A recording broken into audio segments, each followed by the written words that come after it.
Senhoras e senhores, bom dia. Em nome da presidenta do Tribunal de Contas do Estado do Acre, agradecemos a presença de todos que aqui prestigiam o presente evento. Jornada Científica, com o tema Despesa com Pessoal e Impacto nos Entes da Federação. Para a formação da mesa diretora, convidamos Sua Excelência, a Senhora Presidenta do Tribunal de Contas, a conselheira Ana Lu Maria Lima Gouveia.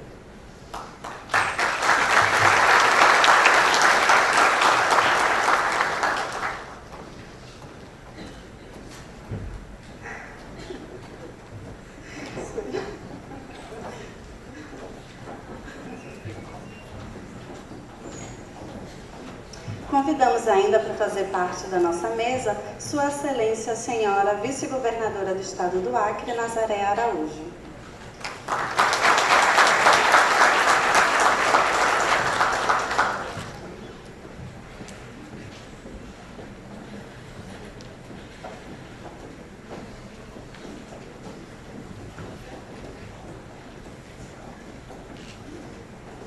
Convidamos ainda o conselheiro presidente do Tribunal de Contas do Estado de Minas Gerais e do Instituto Rui Barbosa, conselheiro Sebastião Elvésio.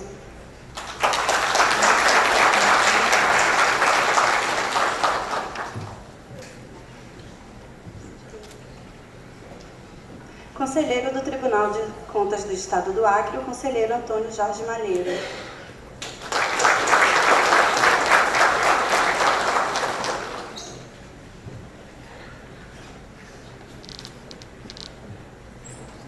Conselheira do Tribunal de Contas do Estado do Acre, conselheira do Cineia Benício de Araújo.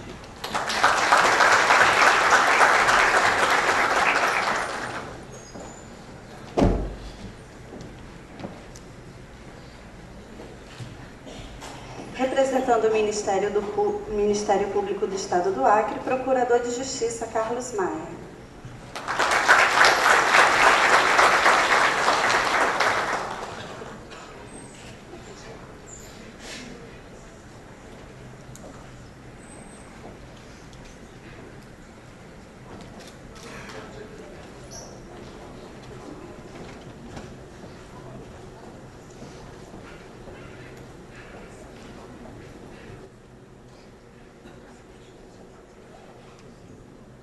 Composta a mesa, convido a todos para de pé ouvirmos o hino acreano.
Que foi dito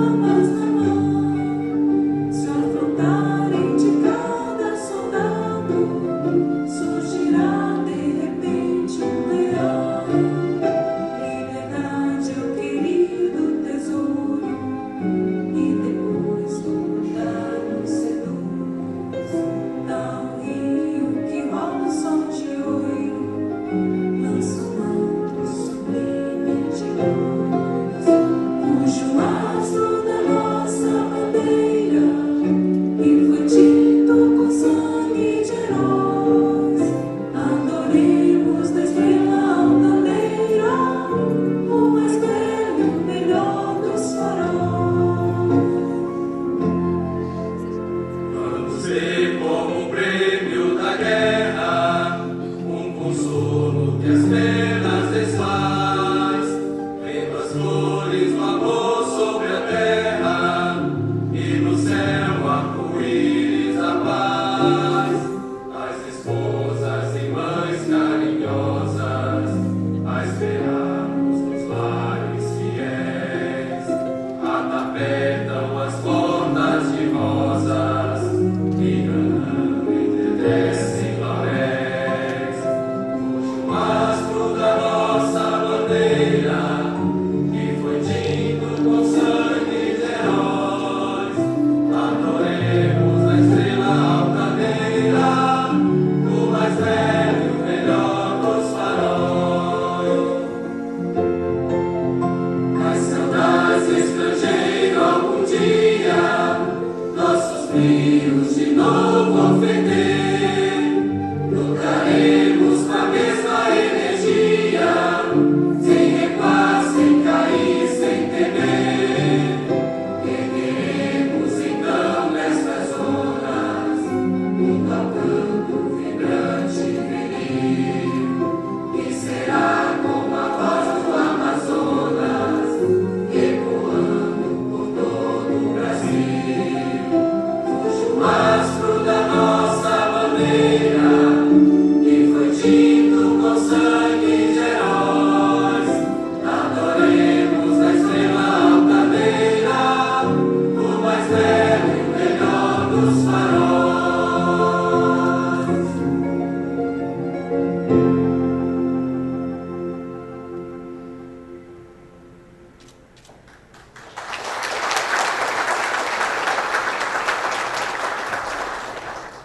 Podemos nos sentar. E concluindo nossa mesa diretora, convido o conselheiro Antônio Cristóvão Correia de Messias.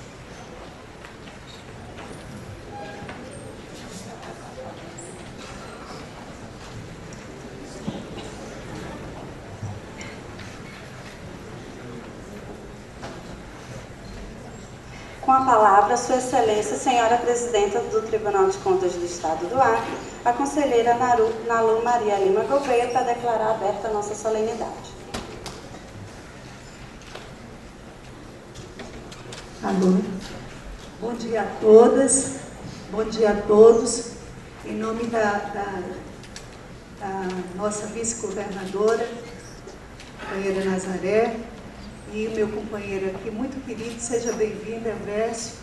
Eu dou como aberto a nossa jornada científica.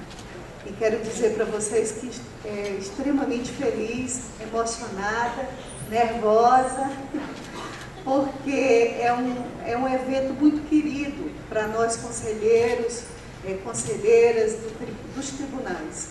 Primeiro ter o Elvésio aqui. Eu sou uma admiradora desse conselheiro. O Elvésio, para quem não sabe, é o conselheiro de Minas Gerais, presidente do Tribunal de Contas de Minas Gerais e presidente também da nossa Escola de Contas, a nossa escola que dá capacitação para os conselheiros, nosso instituto, o IRB, Instituto Rui Barbosa. E hoje, toda essa parte de acompanhamento da qualidade que nós estamos impondo aos tribunais, todos os tribunais, Nazaré, doutor Magno, Malheiro, Dulce, Cristóvão, senhores e senhoras, nós estamos sendo avaliados. São mais de 500 itens que todos os tribunais brasileiros estão sendo avaliados. E essa avaliação é importante porque a partir dela a gente vai melhorando nossos procedimentos, as nossas condutas, os nossos votos, nossa jurisprudência, a nossa parte de normatização, toda a parte de trabalho dos tribunais. Isso é muito bom. E esse trabalho tem sido comandado tanto pelo Valdeci, que é o nosso presidente da Atricom, como também do conselheiro Sebastião Elvésio. Então, queria aqui cumprimentar todos os nossos servidores e servidoras do Tribunal de Contas, os servidores e servidoras do Estado, nossos procuradores, doutora Márcia, chefe do gabinete do governador, seja muito bem-vinda, muito querida entre nós, todos os servidores municipais de outros municípios, prefeitos, todas as pessoas do Ministério Público de Contas, alunos do curso de Direito, da FAMETA, da UFAC, da Uninorte, da FAAL, que eu passei pessoalmente nas salas convidando, e todo mundo muito feliz. O Malheiro é uma coisa muito boa de fazer propaganda, chegar e dizer, olha quem vai dar palestra, conselheiro Malheiro. Todo mundo, boa parte das pessoas conhece, é um conselheiro muito experiente no nosso meio, no Tribunal de Contas, muito querido por todos e todas servidoras do Tribunal, muito respeitado, e uma palestra extremamente pertinente no momento que a gente está vivendo. Nós estamos vivendo uma crise, e essa parte da despesa, o que cabe aos municípios, o que cabe ao Estado, o que cabe à União, qual é a parte de servidores para pessoal, é extremamente pertinente. Pertinente também no sentido de nos qualificarmos. Hoje, nós não podemos mais ser gestores e gestoras sem conhecimento nas questões públicas, nas questões de finança, nas questões orçamentárias. Não é mais permitido. Porque não é mais permitido ser só conduzir direito o dinheiro público, conduzir com sabedoria e com honestidade o dinheiro público. Hoje nós temos que ter competência, e os tribunais de contas, eles têm essa finalidade de ver com competência como esse dinheiro está sendo aplicado. A nós hoje dos tribunais de contas não é mais permitido só a conformidade, não é mais. Se foi aplicado os 25, se foi aplicado os 15 na saúde, se foi aplicado o percentual de Fundeb, não. Ele hoje nós temos que dizer se ele foi bem aplicado. E as auditorias que nós estamos fazendo em parceria com o INPE, a Tricom, o TCU, todos os tribunais de contas demonstram essa vontade concreta, essa vontade prática de nós entrarmos dentro da administração, de nós sermos os tribunais ser selos de qualidade. Ali, o tribunal está ali, então nós estamos confiantes. Nós, cidadãos e cidadãs, podemos dormir descansados porque o tribunal está ali. Eu fico muito feliz em dizer, Nazaré, conselheiro Elvésio, todos presentes na mesa, e todos que estão aqui, que o tribunal ele está acompanhando concomitantemente as licitações do Estado do Acre, conselheiro Elvésio. Um trabalho que, inclusive, teve a ajuda do IVE, a ajuda da Tricom. Então, hoje, e impressionante, conselheiro Elvésio, porque muitas pessoas poderiam perguntar assim, como foi a reação dos gestores? Foi fantástico. Os gestores não estão mais aguentando mais também as pressões. Então, eles querem instrumentos que possam lhe ajudar. Foi incrível a participação da Prefeitura de Rio Branco, da Câmara de Rio Branco, que foram pilotos, o Ministério Público Estadual, que foram pilotos para o TJ, para que a gente possa trabalhar, e uma secretaria, a mais hoje, que tem maior recurso dentro do Estado do Acre, que é o DEPASA, e que foi também piloto. E todo mundo assim se colocou à disposição, a adesão tem sido muito grande, e hoje todas as prestações de contas, todas as licitações passam, 48 horas tem que ser encaminhada ao Tribunal de Contas, o Tribunal de Contas com seus técnicos analisam e a gente dá o atesto. Hoje nós estamos quase fazendo uma parte de análise, para os gestores, o que é muito bom, porque dá um sossego para a sociedade de que aqueles recursos estão sendo bem aplicados. Então, por parte dos gestores, a vontade de ter esse sistema foi muito bom. E dia 23, Nazaré, nós temos uma reunião com os empresários do estado do Acre. De primeiro, conselheiro Elvésio, era colocado uma pessoa única e exclusivamente, por parte dos empresários, contratado uma pessoa para ver as licitações do município de Chapuri, de Brasileia, das escolas, do governo, da Prefeitura de Rio Branco, dos outros órgãos, do Ministério Público, do TCE. Hoje não. Hoje se concentra numa única página no Tribunal de Contas. Você vai lá, abre e você vê todas as licitações que estão ocorrendo dentro do estado do Acre. Isso é bom porque a gente mostra para a população que os tribunais, a instituição, Tribunal de Contas é a instituição do futuro, é a instituição do momento.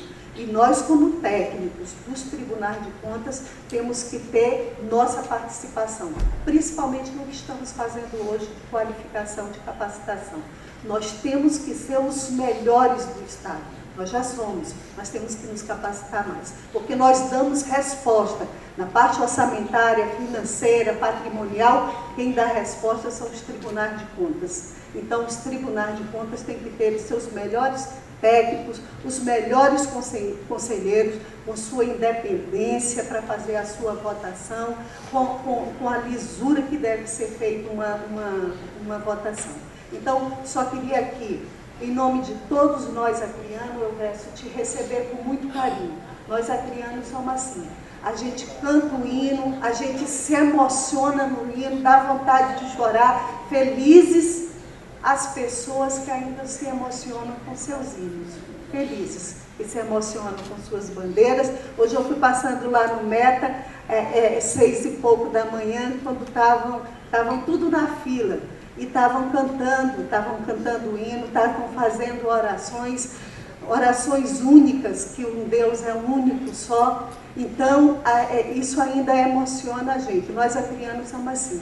Então, que a água do nosso rio Acre, que a gente tanto depende dele, te salve com muita saúde, que você continue essa pessoa forte, passando em todos os estados. Elvésio estava há 3 dias atrás em outro estado, fazendo também essa parte dessa jornada científica que ele vai falar com muito mais conhecimento. E aí ele já veio para cá, depois já vai para outro estado. Então, é uma pessoa muito querida por todos nós. Então, que o Acre te receba com todo carinho. Muito obrigada.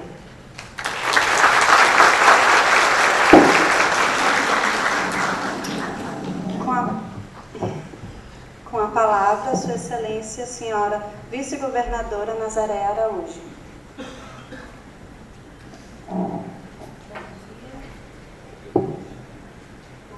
Bom dia a todas e a todos. Fazer uma saudação especial a essa plateia tão seleta que nos brinda essa manhã com a sua presença para essa jornada científica.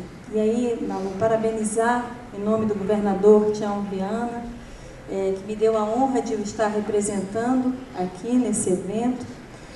É muito importante que todos nós, no momento que vive a nação, nós estejamos juntos para discutir alguma coisa tão séria como as contas, as questões orçamentárias que envolvem a administração. Doutora Elvésio, seja sempre muito bem-vinda ao estado do Acre.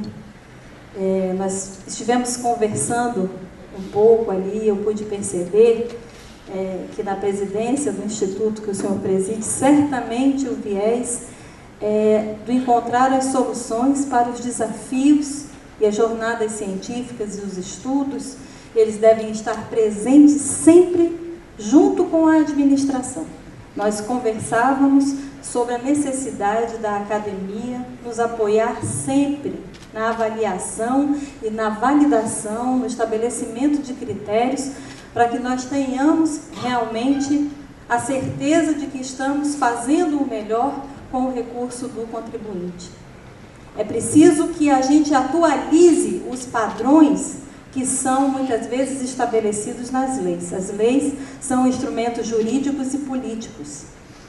É assim com a nossa Constituição, é assim com todas as leis que são estabelecidas democraticamente no nosso país. O nosso palestrante de hoje, Dr. Malheiros, eu tenho certeza que ele estava dizendo aqui que se a Adélia desafinou no Grêmio, ele também tem o direito hoje, mas eu tenho certeza que a palestra do Malheiros vai ser maravilhosa. Você não desafina nunca, você é um condutor uma pessoa que tem uma abertura de ideias e que tem um posicionamento sempre adiante, de ver as soluções que nós podemos conquistar e como avançar na melhoria daquilo que colocamos à disposição da nossa população. Doutor Carlos Maia, minha saudação, a presença do Ministério Público aqui e também aos demais conselheiros que comigo partilham essa mesa, doutor Cristóvão, doutora Dulcineia, nossa querida também representante das mulheres aqui, da força das mulheres no nosso Tribunal de Contas. Eu gostaria também de dizer um pouco do desafio que o gestor enfrenta nos dias de hoje, onde muitas vezes as crises, como a Ana Lu colocou aqui, nos trazem a realidade de orçamento negativo.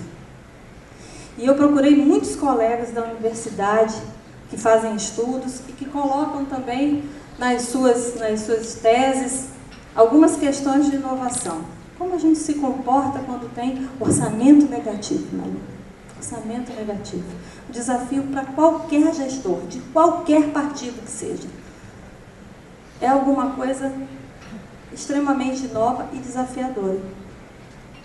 A queda nas arrecadações que nós temos, a partilha também das participações, a reforma tributária que não ocorreu e que muitas vezes coloca municípios e estados com mais obrigações do que a partilha, doutor Maicon, permite alcançar com as suas estatutas. Como nós gestores nos portamos diante disso? Quais são os ajustes de lei, doutor Malheiros, que muitas vezes nós teremos que fazer para que a realidade dos estados do norte caiba dentro da realidade que é prevista na nação brasileira via de lei? Às vezes nós temos a absoluta certeza, e eu recebi aqui um representante do Ministério Público, do Tribunal de Contas do Estado de Roraima, que me dizia exatamente isso. Ele fez uma análise, e na análise que ele fez, ele constatou que a grande maioria dos gestores da área da saúde e de infraestrutura da região norte tinham problemas nos tribunais de contas, ou da União, minha querida Eliane, deputada Eliane, tinham problemas diante dos tribunais de contas, não exatamente por erros, querida Dulce, mas exatamente pelo fato de que a realidade da necessidade do que eles precisavam atender para garantir políticas públicas não estava dentro daquilo que a lei albergava. Nós temos problemas aqui, muitas vezes, a falta de estudos técnicos que sejam adequados à nossa região e que embasem, muitas vezes, a celebração dos convênios. Porque a região amazônica é muito especial. Ela precisa de um olhar muito especial para ela, tecnicamente. Será que aqueles que dizem também que a Amazônia é tão importante já se debruçaram como deveriam para que as políticas públicas sejam formuladas em cima das reais necessidades da Amazônia? Eu vi na COP20 o presidente Arista fazer uma colocação que era assim: a Amazônia peruana é 43% de território, de população e 5% de investimento. O que isso significa? Que essa região vai estar mal assistida. E as nossas vozes, seja pela instituição do Tribunal de Contas, com o que apura, com o que depura e com o critério que coloca, junto com as demais instituições do poder, aqui ele faz parte também, o poder legislativo, o poder judiciário e o poder executivo, de nós estarmos buscando as soluções da visão que a nação brasileira tem sobre a nossa realidade. Sobre a nossa realidade. Os convênios da região norte muitas vezes são taxados de que tem baixa capacidade de execução. E sabe aonde eles vão parar? Quando a gente não tem a condição de adequadamente utilizar os recursos e precisa devolver esses recursos, por falta de técnicos, que aqui faltam as especialidades, eles vão parar nos grandes estados, nos fundos de reserva técnica dos ministérios. Então, nós precisamos de políticas públicas que realmente reconheçam a nossa realidade. E elas precisam estar espelhadas em novos modelos de lei. Eu preciso adequar as leis também à minha realidade. Eu preciso de leis que retratem essa realidade. Senão, muitos estarão condenados fazendo certo pela população. E isso é alguma coisa que nós do direito não podemos admitir, porque significa uma injustiça com o gestor. Então, nós temos que defender de uma ponta a outra das instituições a adequação àquilo que é a nossa realidade. Por que determinados estados não pagam, dentro do SUS, por exemplo, alguns contratos de fornecimento de material dentro do SUS são muito mais fáceis para São Paulo, para Minas Gerais, para o Espírito Santo, do que para o Acre, do que para os estados da região norte. Às vezes nós temos 2 fornecedores. É o caso, por exemplo, das bolsas de diálise, que quase nós temos que implorar para que essas bolsas de diálise sejam entregues aqui no Acre. Então nós caímos na mão de um fornecedor. E da forma como ele, muitas vezes, aceita, no caso de manutenção de equipamentos, tecer esses equipamentos. Eu não quero me alongar aqui, mas eu gostaria de aproveitar essa oportunidade em que a gente tem uma jornada científica para lançar também essa problemática que nós enfrentamos no dia a dia.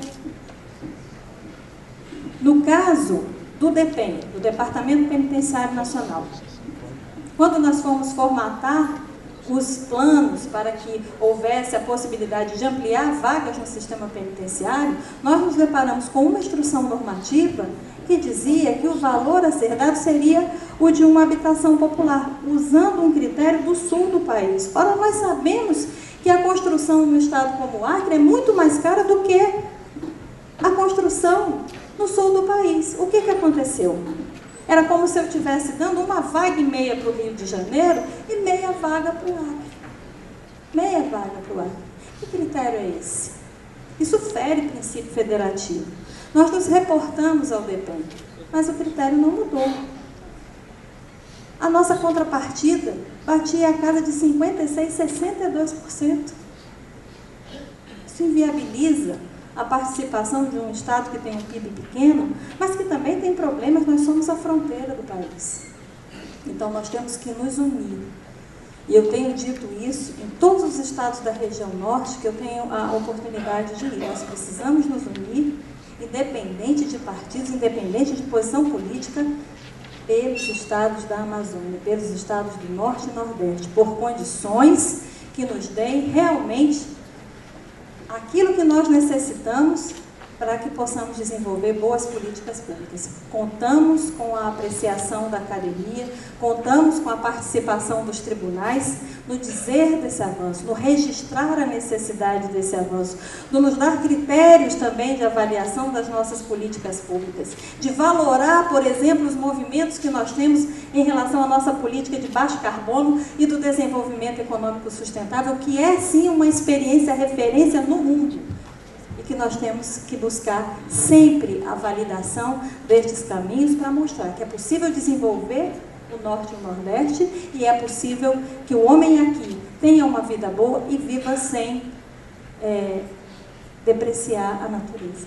Então, eu desejo a essa jornada todo sucesso, que nós realmente alcancemos aquilo que nós desejamos, que é despertar nas pessoas o questionamento por essas realidades que nós temos que abarcar nos dias de hoje e que a gente possa realmente, unidos, como você falou aqui, descobrir os caminhos. A transparência é o caminho, o LICOM é o caminho, o Estado do Acre e os municípios também estão juntos com o tribunal, porque eu entendo que essas ações, elas são em resguardo ao gestor, ao dinheiro público, e isso é muito bom para todos nós.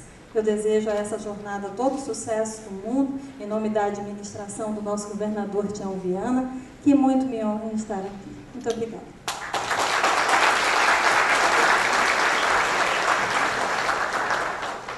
Com a palavra, Sua Excelência, o senhor conselheiro Sebastião Elvésio. Muito bom dia a todos e a todas. Em primeiríssimo lugar, eu quero dizer da alegria, do orgulho, do privilégio de poder compartilhar com vocês esta manhã. Para sinalizar essa minha alegria, este meu orgulho, eu queria trazer um cumprimento muito utilizado nas nossas Minas Gerais.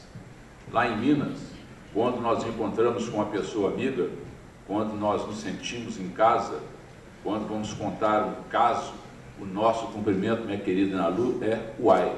Né? Uai, que bom estar aqui. Nada é mais mineiro do que este nosso uai. E essa expressão vem da nossa história em Ouro Preto, na época da Inconfidência Mineira, no nascimento da nação brasileira, quando, para fugir do controle português, os nossos inconfidentes batiam na casa das pessoas e falavam exatamente esta senha, UAI, que significa união, amor e independência. Essa é a etimologia da palavra UAI. E é exatamente com esse sentimento dessa Santíssima Trindade, de união, de amor e de independência, que eu estou hoje aqui atendendo o convite da nossa querida presidente Nalu para poder realizar essa que já é a 22ª jornada científica do Instituto Rui Barbosa. Então, um grande e querido uai para todos os nossos amigos acreanos. Em segundo lugar,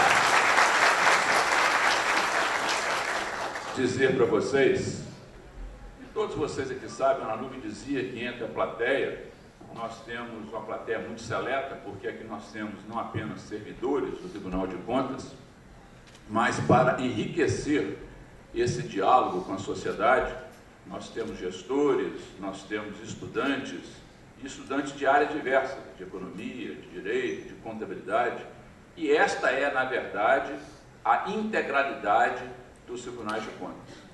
O Tribunal de Contas hoje, ele tem uma atividade muito plural, porque talvez eu fui muito feliz aqui nesta manhã, porque me precederam duas mulheres para falar, né? E duas mulheres muito especiais, a Nalu e a nossa querida vice-governadora Nazaré.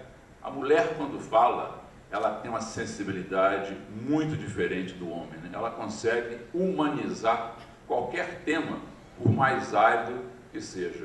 E quando eu vejo a Nalu, com essa paixão que ela tem pelo tribunal, dizer exatamente, com muita firmeza, o caminho para o tribunal no terceiro milênio, é exatamente esse caminho de uma instituição que eu não tenho dúvida será a mais importante na democracia, na medida em que ela vai não apenas controlar, mas mostrar o caminho para uma boa política pública.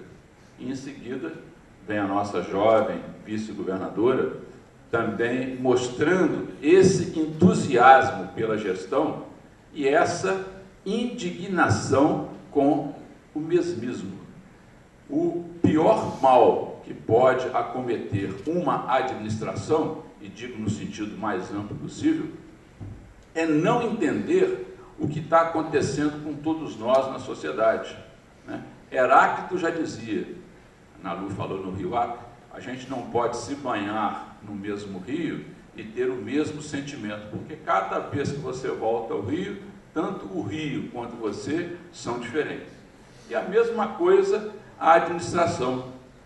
Se eu tivesse, minha querida Ana Lu, fazendo essa palestra há 20 anos atrás, meu caro Messias, minha Dulcinea, esse ambiente seria completamente diferente. Talvez nós tivéssemos aqui gente fumando. Eu lembro, quando fiz viagens de avião, né, na minha juventude, início da minha vida, que as pessoas fumavam dentro do avião, e era normal aquilo, né?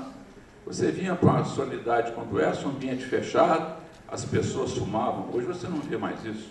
Quer dizer, só não percebe que nós estamos em íntima transformação. Nós, individualmente, eu, há um ano atrás, eu era uma pessoa completamente diferente do que sou hoje. E, muitas vezes, uma lei, um dogma, e o que é pior, um sinalizador fica na sociedade 20 anos e ninguém sai fora da caixa para dizer por que isso foi feito assim.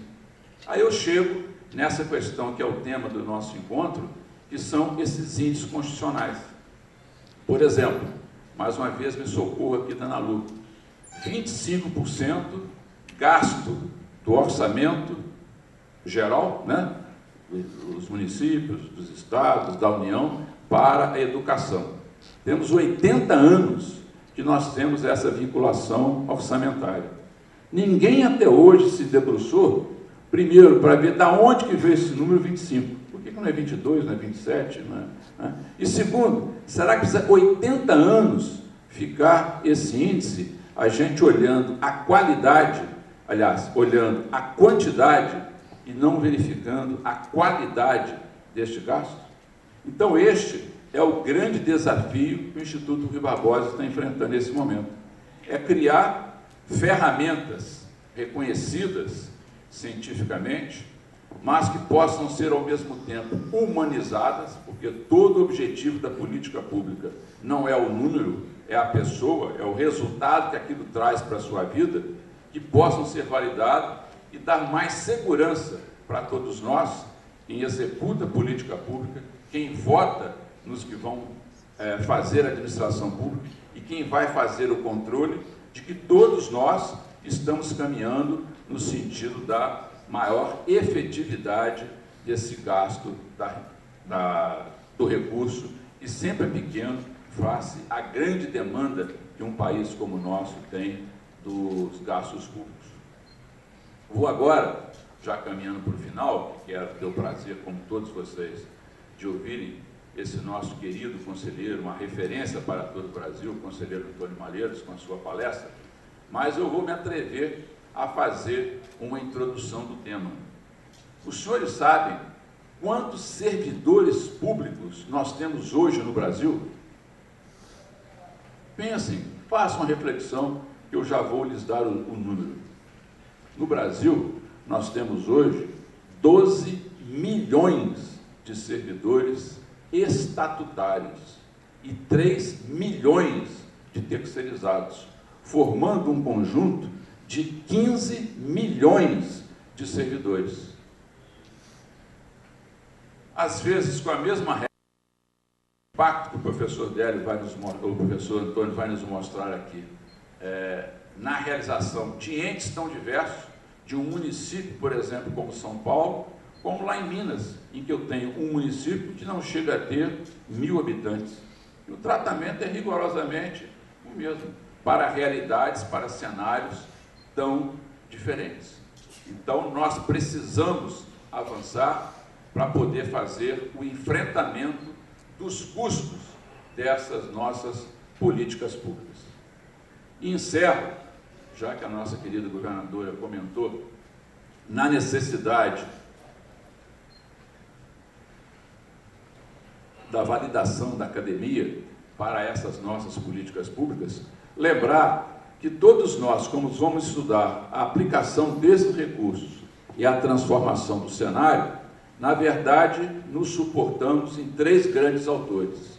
O primeiro, a grande corrente, que é a corrente dos chamados utilitaristas, né, cujo grande mentor é Jeremy Bentham, em que entende que eu devo aplicar o recurso público medindo quanto mais pessoas vão ficar felizes com aquela medida que eu vou tomar e quantas outras ficarão incomodadas com a minha decisão. Porque nenhuma escolha é ingênua. Toda escolha que eu faço, eu estou privilegiando um grupo em detrimento de outro. E muitas vezes esse outro grupo não é visto, não é enxergado.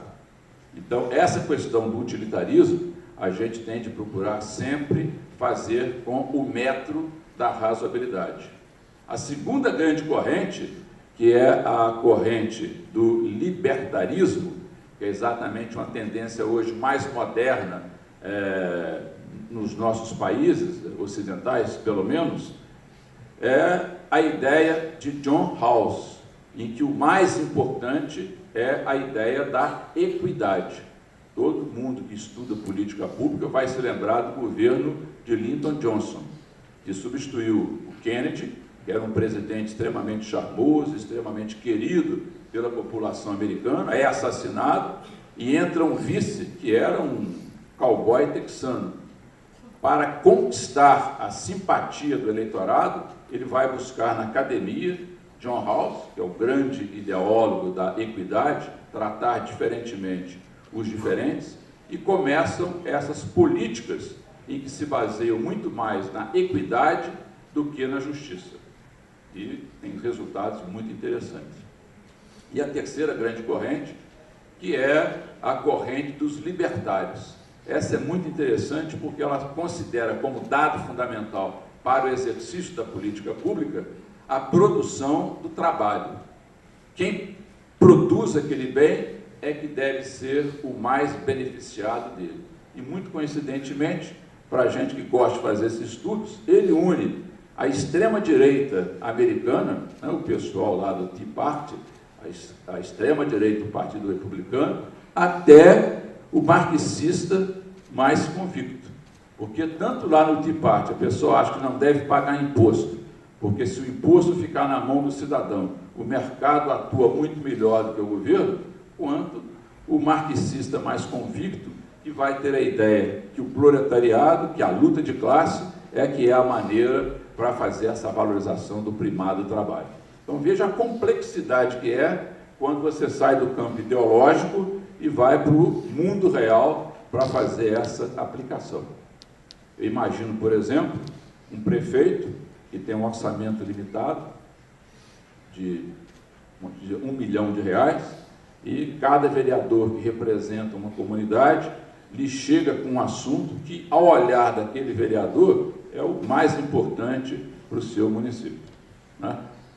E um simples não, se não tiver uma fundamentação, muitas vezes é um rompimento político, muitas vezes é uma ingovernabilidade. Então, nós temos de caminhar para termos, minimamente, uma referência de validação e aprender a falar na política o não, porque não há governo, não há possibilidade de tudo para todos, né? Você tem que realmente, dentro dessa limitação do orçamento, que é uma questão finita, e hoje muitos estados vivem até a realidade daquilo que a Nazaré colocou, do chamado orçamento negativo, do desequilíbrio, em que você tem uma receita menor do que a sua despesa, é um enfrentamento que precisa ser feito. E vem essa conversa final, e ao olhar para o plenário, eu vou convidá-lo para essa minha reflexão, com a qual termino a minha breve intervenção. O que é mais importante, então? É a decisão técnica ou é a decisão política? Ou eu consigo sempre enlear técnica com política? Eu vou buscar na história o descobrimento nosso, o descobrimento das Américas. Vocês conhecem esse episódio, mas aqui em Rio Branco ele é muito mais gostoso de ser contado. Colombo já tinha as informações da possível existência do novo continente e já era, naquele tempo, uma parceria público-privada. Ele queria buscar investidores, buscar financiadores da sua expedição. Na época, o reino mais forte era o reino de Castilha, né? E Isabel, os reis católicos, que detinham o maior patrimônio. Ele bateu na porta, depois de ser negado por Portugal, para tentar o financiamento. O que Isabel fez? Chamou o núcleo da sabedoria do reino de Castela. Quem que era? Universidade de Salamanca, e pediu um parecer técnico. Por favor, meus cientistas de Salamanca, este homem quer fazer uma parceria público-privada, que é o dinheiro do reino, para fazer uma conquista que nós não conhecemos, uma inovação para aquele momento. Dou dinheiro ou não dou dinheiro? Os cientistas da época, os professores da Universidade de Salamanca, uma das mais tradicionais, estudaram o tema e chegaram perto da rainha, né, que tinha uma posição até mais forte que o próprio rei, e lhe disse: nosso parecer é negativo. Nós achamos que não compensa o risco do investimento. A rainha Isabel, em homenagem aqui às nossas queridas gestoras mulheres, com essa sensibilidade que a mulher tem, né? Nós homens observamos muito bem isso de manhã. Quando você chega em casa para sair, nós homens vamos ao espelho, né, vocês olhamos se a gravata está boazinha e já vamos para a rua. A mulher não, ela dá uma olhada no espelho, dá 2 passos para trás para ver se o sapato combina com o vestido, né? E ao mesmo tempo ela está conversando com a gente, conversando com o filho, resolve a porção de coisa ao mesmo tempo. E a Isabel fez isso. Olhou para os seus sábios de Salamanca e falou: eu acredito nesse projeto. E autorizou, e daí a descoberta por Colombo. Então tem horas na vida da gente que você pode ter toda a informação, mas o mais importante, você não pode se omitir. Você tem que tomar uma decisão. A pior decisão que você pode tomar é a omissão. E isso eu vejo muito hoje na questão administrativa. A pessoa fica com medo de utilizar uma determinada política pública porque acha que o Ministério Público, que o Tribunal de Contas vai depois impedir ou criticar ou criminalizar aquela decisão. Isso nós temos que acabar. Nós temos que ter regras muito claras, porque o papel do Tribunal de Contas, assim como do Ministério Público, da Polícia, não é de punir. O papel nosso é um papel fundamentalmente pedagógico, é um papel de orientação. Evidentemente que o mau caráter, e eles são em números muito menores na sociedade, deverão ter todo o castigo daqueles que cometem a ilicitude. Mas o olhar fundamental do controle é exatamente um olhar pedagógico, um olhar de melhorar a gestão. E para isso, estava conversando aqui com a minha querida Ana Lu, ela já está trabalhando no Índice Geral de Governança, no Instituto Rui Barbosa. Dia 18 de abril, num evento que teremos na cidade de São Paulo, vai lançar a Rede Nacional de Indicadores Públicos, que é exatamente uma tentativa, são inúmeras academias que nos ajudaram, mais de 43, em que temos um rol de indicadores para ajudar o gestor a poder fazer essas comparações, né? Nós nunca podemos ter a ousadia de substituir o gestor. Quem tem o voto é aquele que recebeu a consagração popular. Nós temos de ter a humildade de quem reza e a compreensão de quem ama, que o nosso papel é apenas produzir uma ferramenta para que ele possa tomar a melhor decisão. Mas não podemos confundir esses nossos limites. Quem toma a decisão é quem tem o soberano, maravilhoso, estratégico voto da cidadã.